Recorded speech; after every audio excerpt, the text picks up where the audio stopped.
ಓಂ ವಿಶ್ವಸ್ಮೈ ನಮಃ. ನನ್ನ ಪ್ರೀತಿಯ ಬಂಧುಗಳೇ, ಈ ದಿನ ಸಾಧ್ಯವಾದರೆ ಕೋದಂಡರಾಮನ ದರ್ಶನವನ್ನು ಮಾಡಿಕೊಳ್ಳಿ. ಇನ್ನು ಮನೆಯಿಂದ ಹೊರಗಡೆ ಹೋಗುವಾಗ ಈ ದಿನದ ಅಂತಹ ಶುದ್ಧಿಯೇ ಹಾಗೆ ನಮಗೆ ಏರ್ಪಾಟು ಮಾಡಿಕೊಡತಕ್ಕಂತಹದ್ದು ಅಕ್ಕಿ ಹಿಟ್ಟು, ಒಣ ಕೊಬ್ಬರಿ, ಬೆಲ್ಲ, ಈ ಮೂರನ್ನು ಸಾಧ್ಯವಾದರೆ ಹಸುವಿಗೆ ತಿನ್ನಿಸುವಂಥದ್ದು. ಇನ್ನಷ್ಟು ಹೊರಗಡೆ ಹೋಗಬೇಕಾದ್ರೆ ನೀವು ಮನೆಯಿಂದ ಇದುವಗಳಿಗೆ ಹಾಕಿ ಹೋಗ್ತಕ್ಕಂಥ ಒಣ ಕೊಬ್ಬರಿ ಬೆಲ್ಲವನ್ನ ತಾವು ಸ್ವಾದ ಮಾಡಿ ಹೋಗ್ತಕ್ಕಂತಹದ್ದು.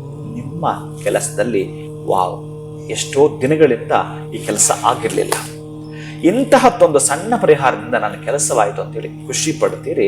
ವೃದ್ಧರಿಗೆ ಸಾಧ್ಯವಾದರೆ ಈ ದಿವಸ ಹಣ್ಣು ಹಂಪಲನ್ನು ದಾನ ಮಾಡು ಅಂತ ಹೇಳುತ್ತೆ. ತಾಯಿಯನ್ನ ಪ್ರೀತಿಯಿಂದ ಮಾತಾಡಿಸು ಅಂತ ಹೇಳುತ್ತೆ. ನೀವು ಇದೇ ದಿನ ಏನಾದರೂ ಹೊಸದ್ದು ಪ್ರಾರಂಭ ಮಾಡಬೇಕು ಅಂತಿದ್ರೆ ಮಾತ್ರ ಅದನ್ನು ಸ್ವಲ್ಪ ವರ್ಜ ಮಾಡ್ಕೊಳ್ತಕ್ಕಂಥದ್ದು. ಅಕ್ಕಿ ಹಿಟ್ಟು ಮಾತ್ರ ಮರೆಯದೆ ಇವತ್ತು ಹೊರಗಡೆ ಹಾಕ್ತಕ್ಕಂತಹದ್ದು.